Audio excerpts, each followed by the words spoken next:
Suddenly, the world belongs to strangers. Suddenly, the heavens split in two. Behind the clouds, behind the eyes, it's hidden in the secrets and the lies. Suddenly, the light is in the darkness. Suddenly, the fire burns so cold. Hey everyone, it's Dakota. Have you ever played a game you knew wasn't great, but there was just something about it that kept drawing you back in? You could call it a guilty pleasure, or perhaps a wave of childhood nostalgia is corrupting your memories. I have a few of those games in the form of Two Worlds and Two Worlds 2. This time around, let's take a look at the first one in the series to see if it can stand the test of time. Branded as the Oblivion Killer, Two Worlds released in 2007 to middling reviews. My takeaways seem to be similar, though I do think the game is worth playing if you can get over its faults. It's a fragmented experience full of various issues, but it still shows signs of life through a fun open world, decent combat, and hilariously bad voice acting. Now let's dive right into the review and talk about some interesting things. Namely, why this guy's face doesn't match his body, why the horse riding is so janky, and whatever is wrong with this guy's hair. Honestly, I don't know if we'll find all the answers, but let's check out the game anyways.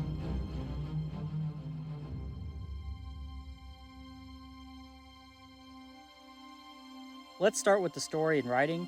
Your character's overly sexualized sister gets kidnapped during the opening scene of the game, leading you to begin the main quest. While searching for her, you're confronted by some mysterious heavy armor edgelords who claim to have your sister captive. They then demand that you find all the pieces of an ancient artifact related to your family, put them back together, and ultimately give them the completed product in exchange for your sister. What the artifact does is also connected to the orcs in the south, who are beginning to wage a war on the humans. This is it. The main quest doesn't really get any more complicated than this, and honestly the writing is quite forgettable.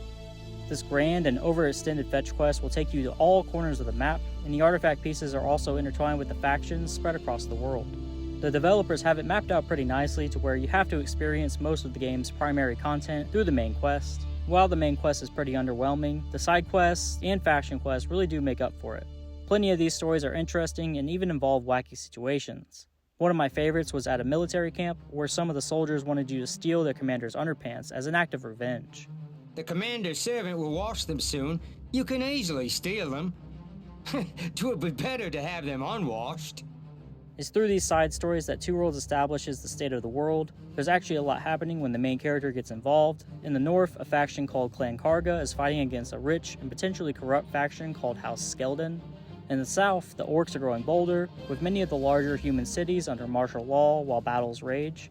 You're thrown into a land that is beginning to see the tides of chaos and undoing, and it is up to you to decide whether you're going to be a savior or a villain.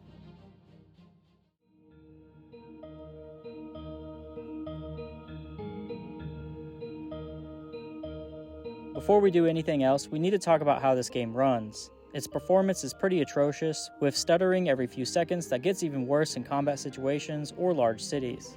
For some context about my playthrough, I first played Two Worlds many years ago on the Xbox 360. This time I'm playing the Epic Edition on PC through Steam. The choppiness definitely takes some getting used to, especially if you hate frame drops. The distant object pop-in is severe. Hell, even the close-up object pop-in is bad.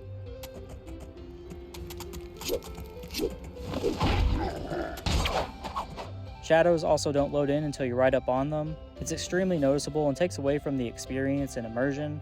It's disappointing in that regard. For me, I knew the issues were going to happen due to my prior experience with the game. Yes, it would be nice to have a super smooth frame rate, but it didn't actually bother me a whole lot in the end because I realized I was having a ton of fun despite the issues.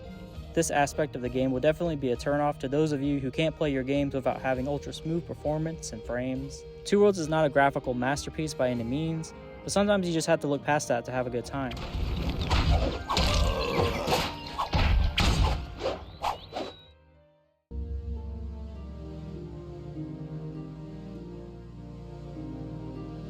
Now let's get into the more hilarious side of this game, which comes in the form of its characters, dialogue, and voice acting.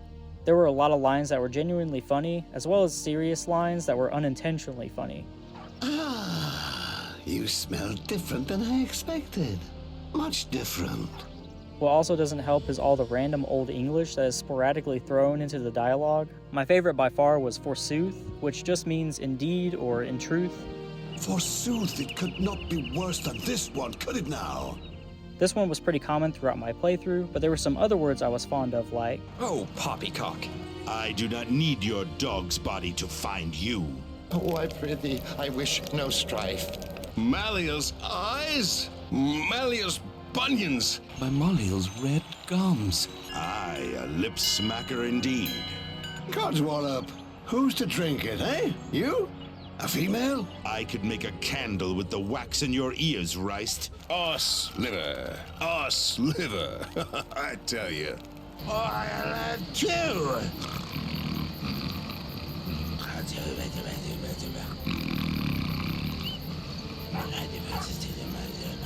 I've got a mixed opinion on these words. On one hand, they feel forced and even cheesy at times. On the other hand, they're just downright hilarious and made listening to the dialogue more interesting.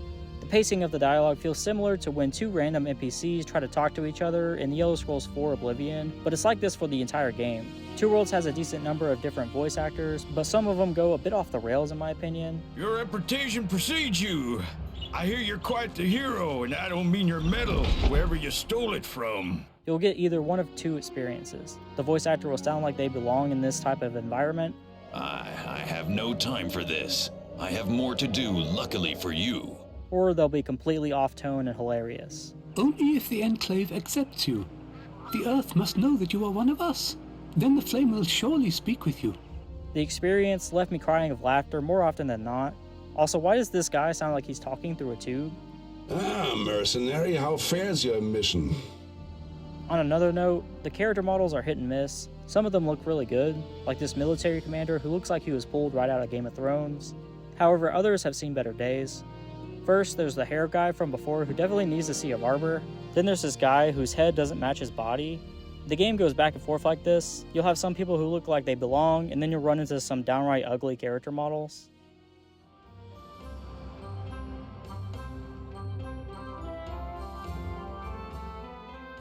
The main quest sends you on a grand adventure all over the map to collect multiple pieces of the artifact we talked about before. Your objectives are essentially a bare-bones fetch quest with a few dialogue scenes in between. Most of the actual content of the game comes through the various factions, as well as the side quests at each village and city. Faction quests involve groups who are vying against each other. In the north, you have former rulers Clan Karga fighting against the king-supported House Skeldon. Players actually get a choice in the matter here, and you can decide which faction you want to side with after learning more about the two. Other factions include the Brotherhood, which are like the Mercenaries or Fighters Guild, Thieves Guild people, and I'm not going to try to say their name, the Merchants Guild, which is all about trading, the Necromancers, who are mages shunned from civilization, and the Society, which is your typical mages guild. Most quests are basic, gameplay-wise, and commonly give you the go kill this for me objectives or fetch quests. There is some deeper thought involved with a few of them, like a quest about an orc clan that has been terrorizing a village. You receive some decent backstory before finally arriving at the simple objective of kill them all.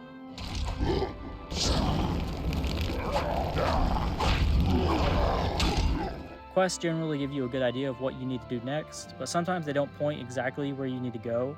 It will leave the objective marker on the person who gave you the quest, while citing off some general instructions about where you should head next. This is occasionally fun because you can just figure it all out as you're exploring the world, but other times they really don't give you enough information. For example, a handful of quest objectives were located in random, remote regions of the map that would have been hard to find without help from Google. Going back to player choice, Two Worlds gives you plenty of freedom to decide how you want to handle your objectives. For instance, you can kill pretty much anyone. Did a quest giver ask you to get the deed to their land back? Either do the attached side quests for their opposition, or simply put them out of commission. Other times, there are locked locations or villages that you need to increase faction reputation to enter. I told you, away with you. We don't need strangers here. But you can actually just jump over the walls to get around this most of the time.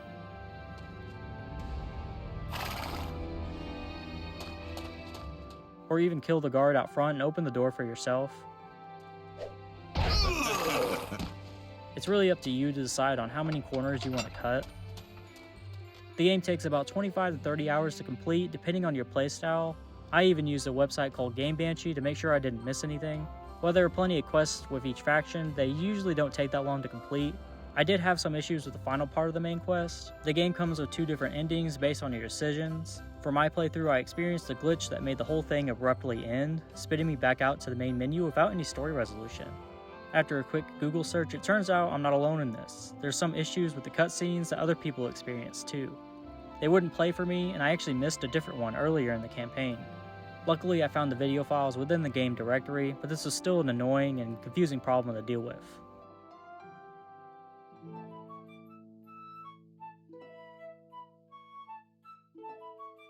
The explorable world is quite large, with lots of differing environments. A large chunk of the map is a nice green forest, but you can also explore a dragon-filled desert, a bamboo forest filled with the most terrifying enemies in the game, or even the volcanic ore clans in the south. I really did love all the environments and had a great time running around.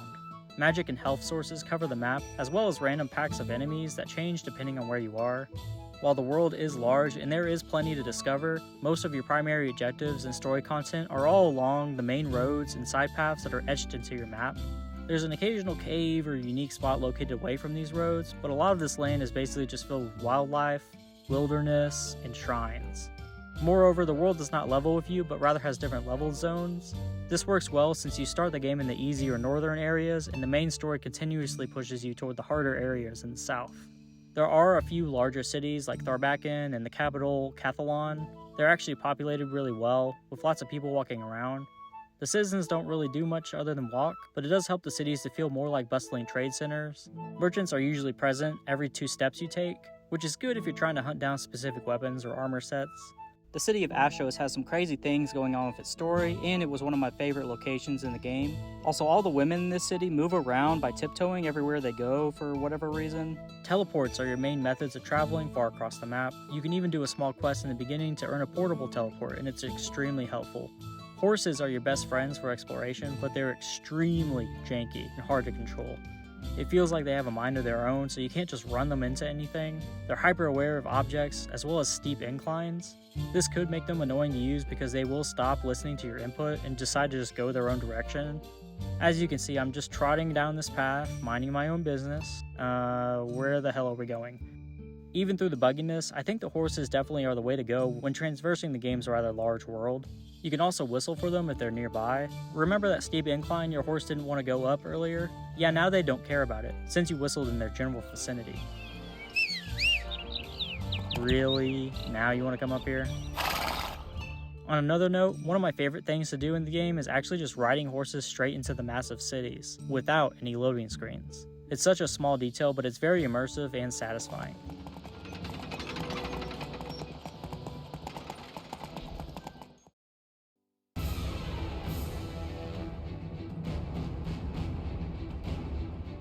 Two Worlds combat can be pretty fun. You can choose between melee, archery, or magic, or you can try out a combination of each. I found the best way to play was as a melee fighter who also uses magic as a support mechanism. There's a chance of doing a critical attack while you're fighting, and it can be pretty satisfying. The ragdoll physics in these moments can be really entertaining too.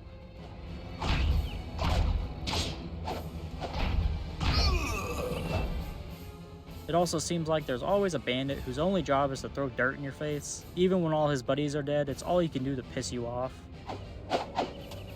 What's even crazier is the unseat skill allows you to knock an enemy off their horse with a long-reach weapon. The thing is, I never once saw an enemy riding a mount in this game, meaning there's a useless skill that you can dump points into if you wanted. That dirt attack from earlier is actually one of many skills you can level up and use. Others include an AoE spinning attack, and even an ability to strip an enemy of their shield with an axe.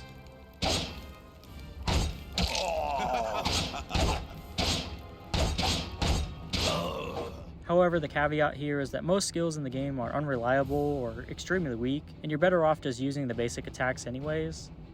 Fighting archers is a pain in the ass most of the time. They'll run as soon as you get near them, and the game's broken hitboxes will prevent you from getting a swipe in on them. This brings the pathing issue back up again, as the NPCs can scale hills and mountains like it's nothing, but you're forced to awkwardly jump your way up there. The magic system comes in clutch here, as you can set archers on fire and stun lock them so that you can finish them off. Now let's talk about the horses again. You can fight from horseback, but keep in mind this ain't Elden Ring. As we've seen, horses are hard to control in this game, and it's even harder to attack something while moving. You still have to deal with all the horse riding frustrations that we talked about earlier. There is a skill that increases how much damage you do on horseback, but if only it helped improve how well you control the reins too. Today wasn't your day. Touching on the magic system again, it involves gathering different cards that act as your spells. There's no mixing or matching spells here. There are a ton of different effects and 5 schools of magic available. You can also use card modifiers that will increase the damage, duration, or other things like that. However, the magic system itself isn't really worth using as your main form of combat. You can stack plenty of cards into a single spell to improve it, but many of them will still come out really weak and useless in combat. Watch this. The best part about this magic system by far was summoning. Ever get stuck fighting against hordes of enemies? Call in the boys to help. There's all sorts of monsters you can summon, and this combined with the resurrection spell will guarantee that you have an army at your side. The boys are also crucial if you ever journey into what I call the Bamboo Forest Bug Hell area.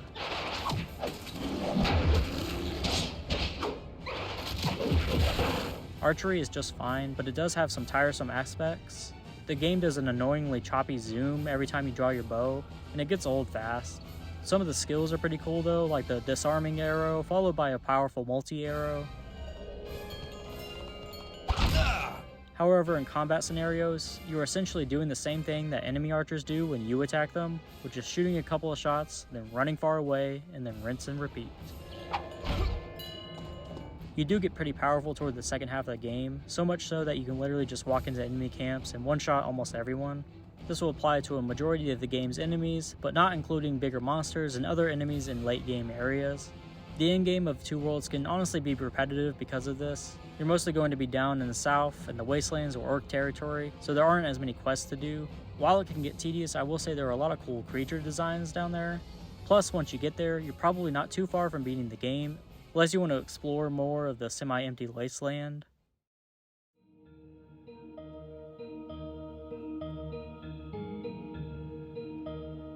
The game has a few interesting systems that we haven't talked about, like how you can combine the same types of weapons and armor to create stronger versions of itself. You can also add elemental damage to your weapons, which is pretty neat too, but you have to use these gems one at a time, and it can get really tedious if you have a huge pile. The alchemy system is pretty cool as well. There are a lot of ingredients spread throughout the game world that you can pick up while running around. They even have effects that are permanent, like increasing your strength or elemental resistances.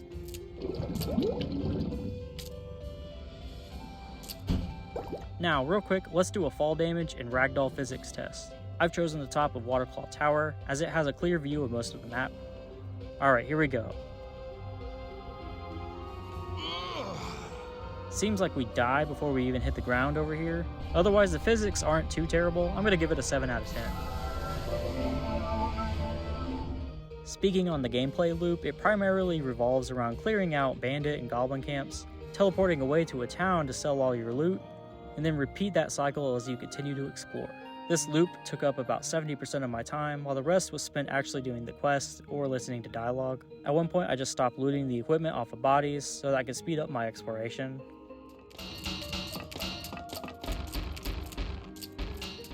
Two Worlds also sits in a weird place when it comes to consequences, and something has to be said about the difficulty of the game.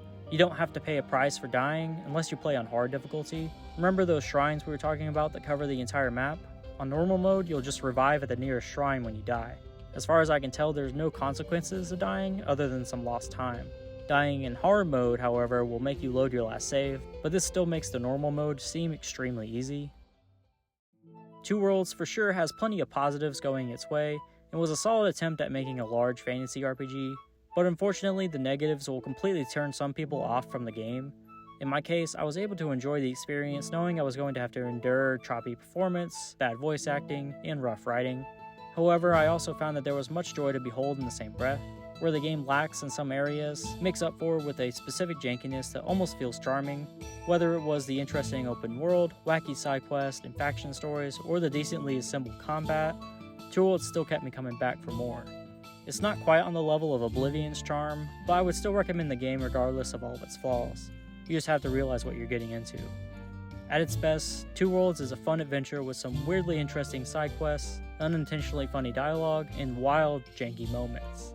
At its worst, it can be buggy and repetitive with a story you probably won't remember after a few days. I'm gonna give Two Worlds a 6 out of 10. Have you played Two Worlds? What are your thoughts on the game? Let me know and I'll see y'all next time.